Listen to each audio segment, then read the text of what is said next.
नमस्कार दोस्तों, स्वागत है आपका अपने YouTube channel knowledge growth academy में। तो वीडियो की श्रृंखला को आगे बढ़ाते हुए हम पहुंच चुके हैं अपने नए वीडियो पे, जहां हमें पढ़ना है वेन आरेख। इसे इंग्लिश में बोलते हैं वेन डायग्राम। तो देखिए, वेन डायग्राम या वेन आरेख एक विधि होती है जिससे समुच्चयों को समझने में आसानी मिलती है। एक दूसरी विधि आप कह सकते हैं जिससे हम समुच्चयों को आसानी से समझ सकते हैं। तो देखिए, वेन डायग्राम से हम समुच्चय के संग यानी कि यूनियन को निरूपित कैसे कर सकते हैं। इसके पहले हम नंबर के माध्यम से सब ब्रैकेट बना करके यूनियन को समझे थे। अब देखिए, यहाँ पे हम वेन डायग्राम से यूनियन को समझेंगे। देखिए, यूनियन को बनाने के लिए ए हो गया, ये बी हो गया, और ये जो यू है ये यूनियन है, इसको बोलते हैं यूनिवर्सल सेट। ठीक है, ये होता है हमारा यूनिवर्सल सेट।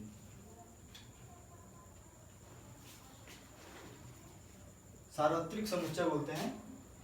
तो हिंदी में कोई बोलता है नहीं है, हम लोग यूनिवर्सल सेट ही बोलेंगे। तो देखिए, यूनिवर्सल सेट की जो बात की गई थी, मान के चलिए यूनिवर्सल सेट समझ लीजिए पहले क्या होता है। देखिए, अगर हम बोल दिए 1 से 100 के बीच में सम संख्याओं का समुच्चय, सम संख्याओं का समुच्चय बराबर में कुछ मिलेगा। उसी तरह हम बोलते हैं विषम संख्याओं का समुच्चय, या समझ जाइएगा b बराबर कुछ मिलेगा। ठीक है, देखिए, a से 100 के बीच सम संख्या का समुच्चय a, विषम संख्या का समुच्चय b। तो देखिए, a तो हमारा सम संख्या वाला हो जाएगा, b हमारा विषम संख्या वाला हो जाएगा, और u क्या होगा, u होगा हमारा ये 1 से 100 के बीच तक वाला समुच्चय। ठीक है, ये यूनिवर्सल सेट होगा a से 100 तक के बीच वाला। यूनिवर्सल सेट जो होता है वो a और b को अपने अंदर समाहित किया हुआ होता है। देखिए, a और b को अपने अंदर समाहित किया होता है। देखिए, सम संख्याओं का समुच्चय ये भी इसके अंतर्गत आएगा, विषम संख्या का समुच्चय ये भी इसके अंतर्गत आएगा। ठीक है, तो ये अपने अंदर समाहित किया हुआ है। इसको भी अब ध्यान से देखेंगे। ये है हमारा u, और a हमारा u के अंदर है, और b भी हमारा u के अंदर है, यानी कि a और b यूनिवर्सल सेट जो है a और b को समाहित किया हुआ है। अब देखिए, यूनिवर्सल सेट के बाद अब इसका यूनियन कैसे समझा जा सकता है। ये यूनियन को दर्शाया गया है। ये यूनिवर्सल सेट हो गया, ये हमारा हो गया ये हमारा हो गया बी। लेकिन अगर आप ध्यान से देखेंगे तो इसमें कोई भी अवयव कॉमन नहीं है, उभयनिष्ठ नहीं है। ठीक है, तो इसको हम एग्जाम्पल के माध्यम से बताते हैं। देखिए, ये हमारा हो गया ए ई आई, कोई भी 3 एलिमेंट एग्जाम्पल के माध्यम से समझाया जा रहा है। बी बराबर हमारा हो गया 1 2 3। अब देखिए, अब जब हम ए यूनियन बी निकालेंगे तो क्या हो जाएगा हमारा। यूनियन क्या होता था, जो ए के एलिमेंट और बी के एलिमेंट को लिख देते थे, बस ये ध्यान देते थे कि कोई एलिमेंट 2 बार तो नहीं लिखा गया, 2 बार नहीं लिखा जाता था उसको। ये हो जाएगा हमारा ए ई आई 1 2 3, ये हमारा हो जाएगा ए यूनियन बी। ये जो है इसका एग्जाम्पल है। इसी तरह और भी एग्जाम्पल हो सकते हैं। ठीक है, जिसमें हम यूनियन निकालेंगे और ए बी में से हमें कोई कॉमन नहीं मिलेगा।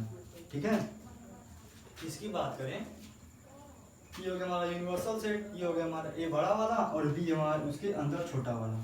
तो देखिए, ये क्या कह रहा है, ध्यान से अगर देखेंगे तो ए जो है बी को समाहित किया हुआ है, बी जो है ये ए के अंदर है। ठीक है, यानी कि ए बी को समाहित किया हुआ है, ए बड़ा है बी छोटा है।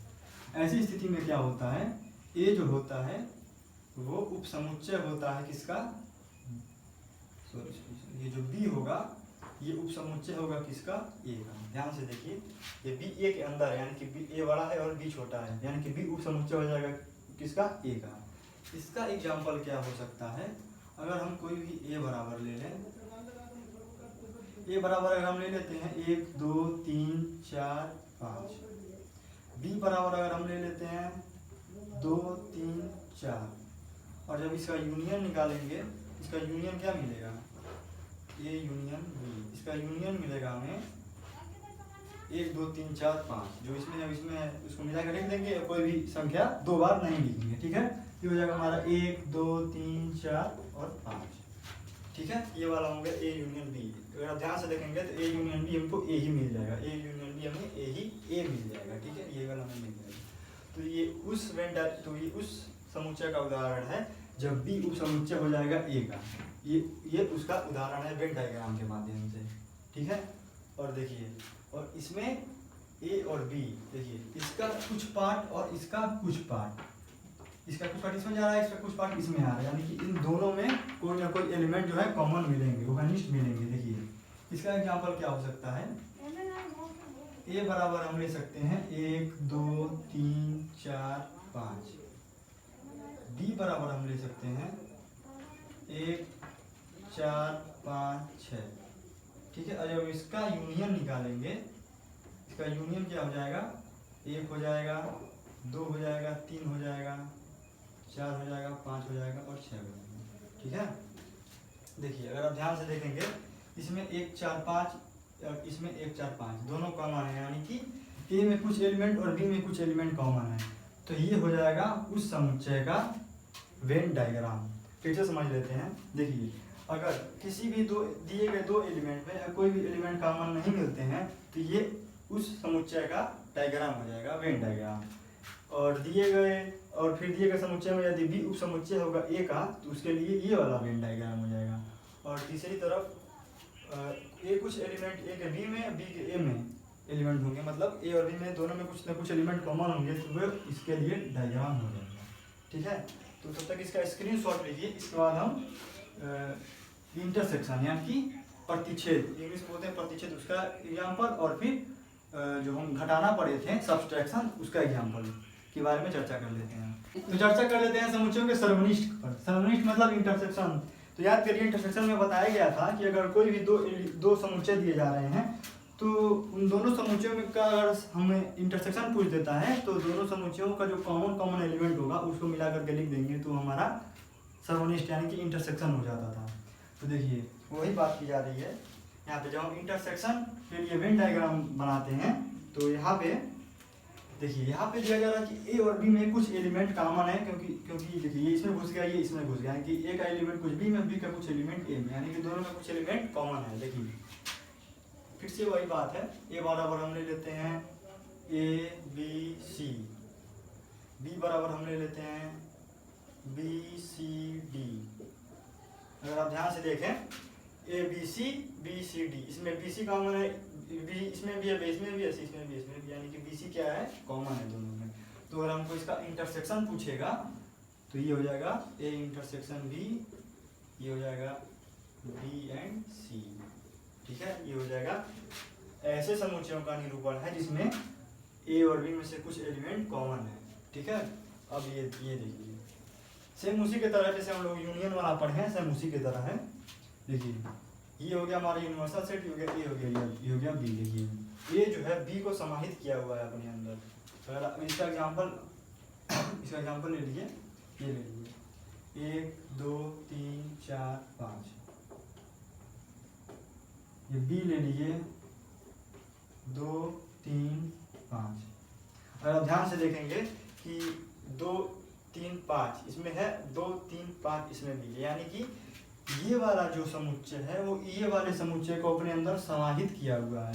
जब हम इसका इंटरसेक्शन निकालेंगे, ये देखिए इसका हो गया इंटरसेक्शन, इसका इंटरसेक्शन निकालेंगे, क्या मिलेगा, जो दोनों में कॉमन है वो लिख देंगे, 2 है 3 है 5 है लिख देंगे, 2 है 3 है 5 है।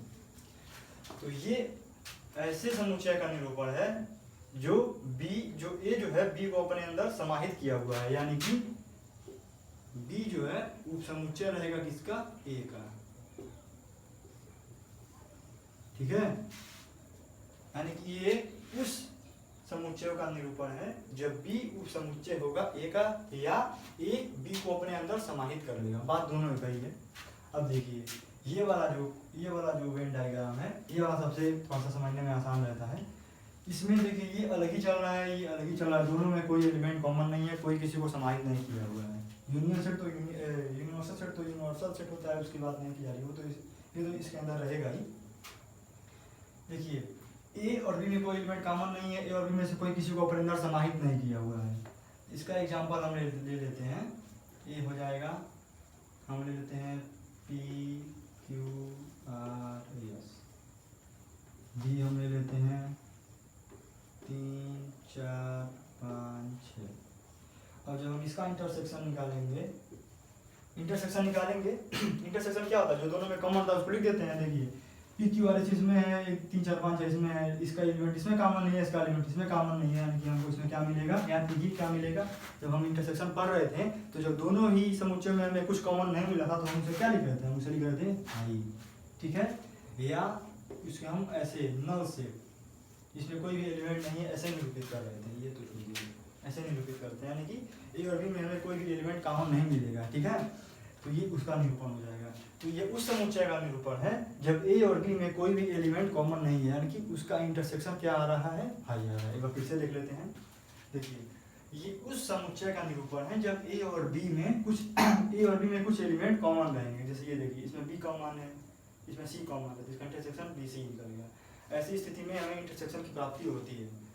इसमें देखिए ये उस समुच्चय का निरूपण है जिसमें ए बी को समाहित किया हुआ होता है, या बी उप समुच्चय होता है ए का, इसलिए में इंटरसेक्शन की प्राप्ति होती है। इसमें देखिए ये उस समुच्चय का निरूपण है जिसमें ए और बी में कोई भी एलिमेंट कॉमन नहीं मिलता है। इसमें जब हम इंटरसेक्शन निकालते हैं तो कोई भी एलिमेंट नहीं मिलता है, ठीक है। तो बस इतना हो गया। इसके बाद एक और चीज बताना है कि समुच्चयों का सब्ट्रैक्शन अंतर, जब हम घटाते हैं समुच्चयों को तो उसको वेन डायग्राम के माध्यम से कैसे बताते हैं, इसके बाद चर्चा की जाती है। तब तक इसका स्क्रीनशॉट लीजिए। तो समुच्चयों का सर्वनिष्ठ के वेन डायग्राम पढ़ने के बाद अब हम पढ़ते हैं समुच्चयों का अंतर, ठीक है। अंतर मतलब सब्ट्रैक्शन। तो देखिए यदि दो समुच्चय दिया गया रहता है ए और बी, तो बताया गया था कि ए माइनस बी कैसे किया जाता है, तो उसको वेन डायग्राम के माध्यम से हम समझते हैं। देखिए अगर ये हो गया हमारा ए, ये हो गया हमारा बी, ये समझना थोड़ा आसान होता है, ठीक है। ये हो गया ए और ये वाला हो गया हमारे पास बी। तो ये जो शेडेड जो एरिया है, जिसको कलर किया गया है रेड कलर से, वो देखिए वो क्या है, वो है ए में से बी को निकाल दिया, यानी कि ए में से बी को हटा दिया गया है।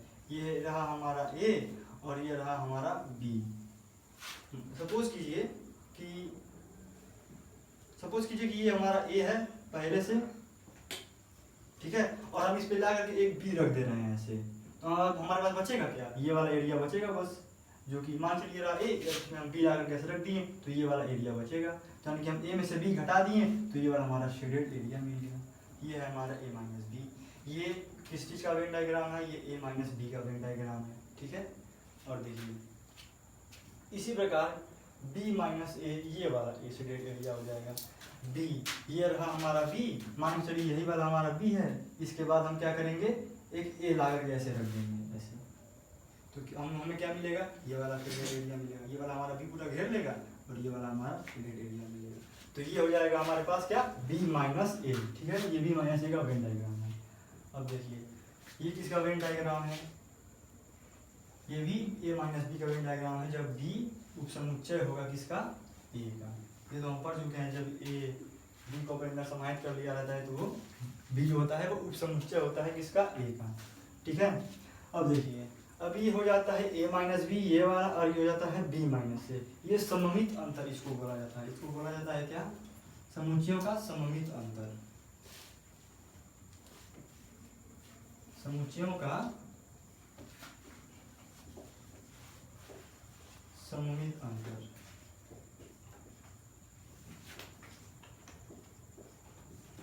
अब देखिए ये हो गया हमारे पास a माइनस बी जिस तरह की ये वाला है, और ये b माइनस से इस तरह का, उसको हम क्या किए, हम मर्ज कर दिए हैं। तो हमारे पास क्या मिल गया है, दोनों ही कंडीशन में देखिए, इधर में देखेंगे तो ये वाला शेडेड एरिया है, इधर में देखेंगे तो ये वाला शेडेड एरिया है, बीच में हमेशा दोनों कंडीशन में खाली बच जा रहा है। यहाँ पे भी दोनों कंडीशन इसमें भी खाली बच जाएगा, दोनों को मर्ज कर दिया गया है। ये b माइनस है, ये माइनस बी, इसको बोलते हैं समुच्चयों का सममित अंतर, सिमेट्रिक सब्ट्रैक्शन इंग्लिश में बोलते हैं, ठीक है। नाम जानना जरूरी होता है। तो ये रहा वेन डायग्राम का सारा सिनेरियो। तो उम्मीद है आपको आज की क्लास पसंद आई होगी। तो चैनल को सब्सक्राइब कीजिए, वीडियो को लाइक कीजिए, सपोर्ट कीजिए नॉलेज ग्रोथ एकेडमी को। तब तक के लिए दीजिए इजाज़त, धन्यवाद।